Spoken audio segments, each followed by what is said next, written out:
एक बार की बात है, भगवान शिव और माँ पार्वती आपस में वार्तालाप कर रहे थे। तभी वहाँ भगवान गणेश जी आ जाते हैं। क्या बात है माताश्री, पिताश्री, आपने मुझे बुलाया? पुत्र गणेश, तुम्हारी माता तुम दोनों भाइयों के विवाह की चिंता कर रही है। वो चाहती है कि तुम दोनों भाइयों का विवाह शीघ्र हो जाए। हे माताश्री, हे पिताश्री, आप मेरी ओर से बिल्कुल भी चिंता मत कीजिए। जिस कारण से मेरे माता पिता चिंता में पड़े हैं, मैं वो कारण ही समाप्त कर देता हूँ। मैंने ये निर्णय कर लिया है कि मैं विवाह नहीं करूँगा। इतना कहकर भगवान गणेश वहाँ से चले जाते हैं। देवी पार्वती, तुम्हें दुखी होने की कोई आवश्यकता नहीं है। सब कुछ समय पर छोड़ दो। समय अपने आप सब कुछ व्यवस्थित कर देगा और देखना, तुम्हारा पुत्र गणेश एक दिन विवाह के लिए अवश्य मान जाएगा।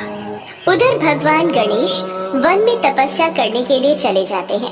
भगवान गणेश ध्यान मग्न थे। तभी वहाँ पर देवी तुलसी आ जाती है और भगवान गणेश के विचित्र रूप को देखकर वो बहुत प्रभावित होती हैं। वो साधना में लीन भगवान गणेश के ध्यान को भंग करने लगती हैं, जिससे भगवान गणेश का ध्यान भंग हो जाता है।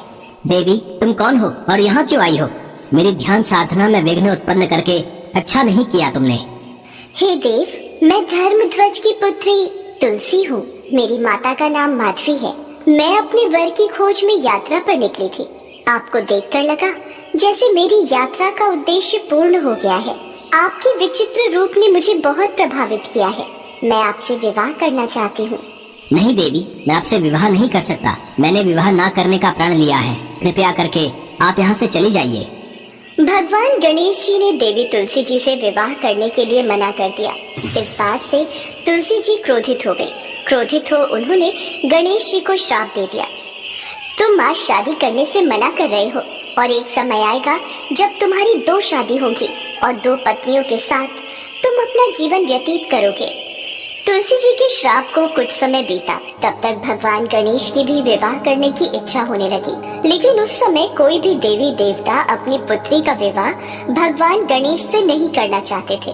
देवताओं का कहना था कि सभी देवी देवता इतने अधिक रूपवान हैं और गणपति देवताओं से अलग दिखते हैं, इसलिए उनसे कोई विवाह नहीं करना चाहता था। विवाह न होने से गणपति क्रोधित रहने लगे और जिस भी देवी देवता का विवाह होता उनमें विघ्न उत्पन्न करते रहते थे, जिसमें उनकी मदद उनका वाहन मूषक करता था। मूषक गणेश जी के आदेश पर देवताओं के विवाह के मंडप को नष्ट कर देता था और ऐसे में उनकी शादियों में अड़चनें पैदा हो जाती थी। सभी देवी देवता घबरा गए और परेशान होकर भगवान शिव और माता पार्वती के पास पहुँचे। प्रभु, भगवान गणेश को न जाने क्या हो गया है। जिस किसी का भी विवाह होने वाला होता है उसमें विघ्न उत्पन्न करने के लिए मूषक को भेज देते हैं और वो सारे मंडप और विवाह के व्यवस्थित स्थल को तहस नहस कर देता है। सभी देवी देवता अपने विवाह को लेकर बहुत चिंतित हैं। इस समस्या का हल ढूंढने के लिए आपको ब्रह्मा जी के पास जाना होगा। वही इस समस्या से निकलने का समाधान बता सकते हैं। इसके बाद सभी देवी देवता ब्रह्मा जी के पास गए और अपनी समस्या बताई। हे ब्रह्मदेव, कुछ कीजिए। अब आप ही समस्या का कोई समाधान बता सकते हैं। आप सभी को घबराने की कोई आवश्यकता नहीं है। हर समस्या का समाधान अवश्य होता है। इतना कहते ही भगवान ब्रह्मा जी ने योग से 2 पुत्रियों को उत्पन्न किया और उनका नाम रिद्धि सिद्धि रखा। मैंने तुम दोनों को जिस उद्देश्य से उत्पन्न किया है वो तुम दोनों को सदैव स्मरण रखना है। रिद्धि सिद्धि, तुम दोनों पुत्रियों को ध्यान रखना है कि जब भी भगवान गणेश किसी देवी या देवता के विवाह में विघ्न डालने लगे उस समय उनका ध्यान किसी और विषय पर केंद्रित कर देना, ताकि गणेश जी की वजह से विवाह में विघ्न न आए। जी ब्रह्मदेव, हम आपकी इस बात को सदैव स्मरण रखेंगे। ब्रह्मदेव, आपने जो कार्य हमें करने के लिए उत्पन्न किया है, हम उस कार्य में अवश्य सफल होंगे।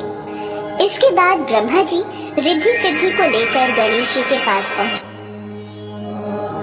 भगवान गणेश, मैं चाहता हूँ आप मेरी दोनों बेटियों रिद्धि और सिद्धि को शिक्षा का ज्ञान दीजिए। ये तो मेरा अहोभाग्य है ब्रह्मदेव, मैं इन दोनों को शिक्षा अवश्य दूंगा। ब्रह्मा जी के कहने पर भगवान गणेश रिद्धि सिद्धि को शिक्षा देने लगे। एक दिन जब भगवान गणेश रिद्धि सिद्धि को ज्ञान की बातें समझा रहे थे, तभी वहाँ उनका वाहन मूषक आ जाता है। प्रणाम प्रभु, मैंने पता लगाया है स्वर्ग लोक में फिर किसी देवता का विवाह होने वाला है। मुझे आज्ञा दीजिए कि मुझे क्या करना है। प्रभु, मुझे ये प्रश्न समझ नहीं आ रहा। कृपया करके मुझे इस प्रश्न को भली भांति समझा दीजिए। रिद्धि, पहले मुझे गणेश जी से प्रश्न पूछने दो। पहले मैंने उनसे प्रश्न किया है। अरे तुम दोनों आपस में यूँ झगड़ा ना करो, मैं तुम दोनों के प्रश्नों का उत्तर दूंगा। प्रभु का ध्यान तो मेरी ओर है ही नहीं, तो ठीक है, मैं भी अपने में मस्त रहता हूँ। कुछ समय तक इसी तरीके से रिद्धि सिद्धि गणेश जी का ध्यान दूसरे विषयों पर लगाती रही।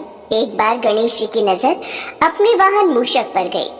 तुम यहाँ बैठकर लड्डू खा रहे हो? तुम्हें तो मैंने देवताओं के विवाह में विघ्न डालने का कार्य सौंपा हुआ था। प्रभु, मैंने आपको कई बार स्मरण कराने की कोशिश की, पर रिद्धि सिद्धि आपका ध्यान अपनी ओर केंद्रित कर देती थी और आपके आदेश के बिना मैं कोई कार्य नहीं कर सकता प्रभु। इसी कारण सभी देवी देवता किसी भी विघ्न के बिना अपने विवाह को संपन्न कर रहे हैं। भगवान गणेश को ध्यान आया कि रिद्धि सिद्धि की बातों में लगकर सभी देवी देवताओं का विवाह हो गया और वो अविवाहित रह गए, तो उन्हें बहुत क्रोध आया। इसका पता लगने पर भगवान ब्रह्मा जी रिद्धि सिद्धि के साथ गणेश जी के समक्ष प्रकट हुए। हे गणेश, आप अपने क्रोध को शांत कीजिए। मैं आपके समक्ष अपनी दोनों पुत्रियों रिद्धि सिद्धि के विवाह का प्रस्ताव लेकर आया हूँ। कृपया करके इसे स्वीकार कीजिए। भगवान गणेश ने ये प्रस्ताव स्वीकार किया। इसी के साथ देवी तुलसी का श्राप सच साबित हुआ। भगवान गणेश के 2 विवाह हुए और उनकी 2 पत्नियां रिद्धि और सिद्धि हुई, जिनसे उनके भविष्य में 2 पुत्र शुभ और लाभ भी हुए। साथ ही एक पुत्री यानी देवी संतोषी भी हुई।